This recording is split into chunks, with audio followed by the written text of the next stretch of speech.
লাগে শোনো এই মাছ কেটে দিব ওকে যা গোড়া মারা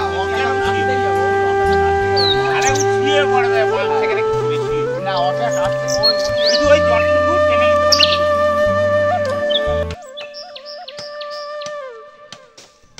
বাংলার মানুষের মায়ায় জড়ায় জীবন এবং তাদের জীবনের সমস্ত কিছু গঠিত শুরু হয় এই কাঁধে চার কোড়া বাঁশ দিয়ে। আমাদের সবাইকে একদিন চলে যেতে হবে এই বাঁশের পালকিতে করে বিছানায় শুয়ে। তাই এই বাঁশ আমাদের মানুষের কখনো কখনো অনেকটা সুখ দুঃখের জীবনে জড়িয়ে রয়েছে। ভারতবর্ষের বিভিন্ন অঞ্চলে এই বাঁশ গাছগুলি দেখা যায়। পশ্চিমবঙ্গের সব থেকে এই বেশি বাঁশ গাছগুলি দেখা যায় সুন্দরবন সবুজ অরণ্য এবং পশ্চিমবাংলায় প্রত্যেকটি গ্রামে গ্রামে এই বাঁশঝাড় দেখা গিয়েছে।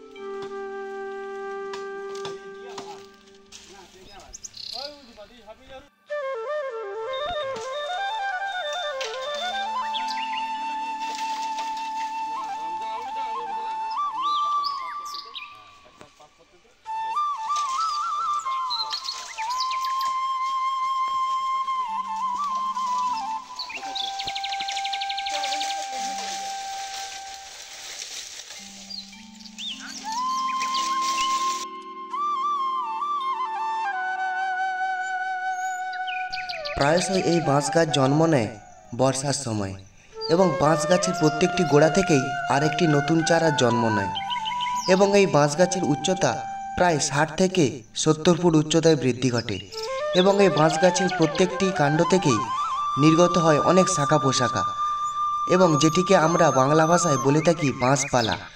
সেই কারণে মানুষ খুব সহজেই বাঁশ গাছে কিন্তু চড়তে পারে।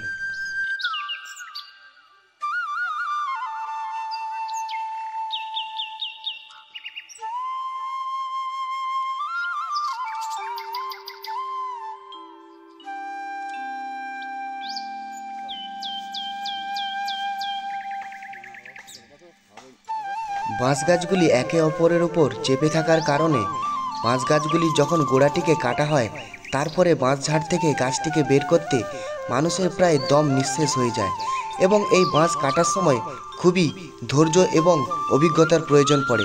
তা না হলে আপনার ছিটকে আসা বাঁশ নিজস্ব মুখ এবং চোখ থেকে আপনার শরীর ছিন্ন হয়ে যেতে পারে।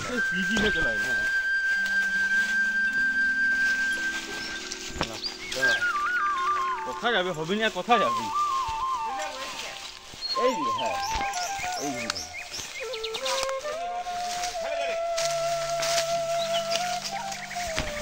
ভাই তুই আমারটা যা ঢুকতে আমি নিজে করতে পারি না। লে লে লে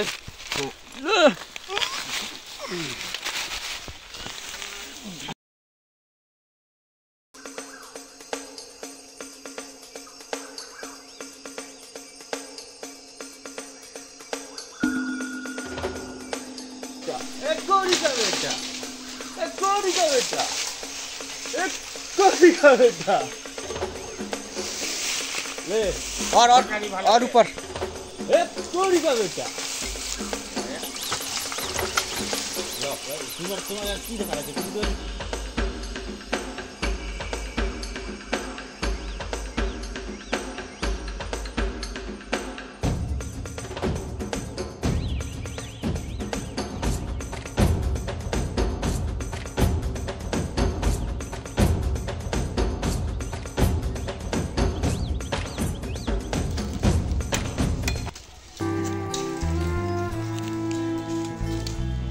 অবশেষে অনেকখানি যুদ্ধ করার পরে প্রকৃতির সাথে আমরা বাঁশটিকে কাটতে সম্পন্ন হয়েছি এবং বাঁশ গাছের শাখা পোশাখাগুলিকে পরিষ্কার করে বাঁশটিকে নিয়ে বাড়ির পথে রওনা দেব। ফেসবুক পেজ থেকে যারা ভিডিওটি দেখছেন অবশ্যই পেজটি ফলো করে দেবেন এবং ইউটিউব থেকে যারা দেখছেন অবশ্যই চ্যানেলটি সাবস্ক্রাইব করে দেবেন। ধন্যবাদ।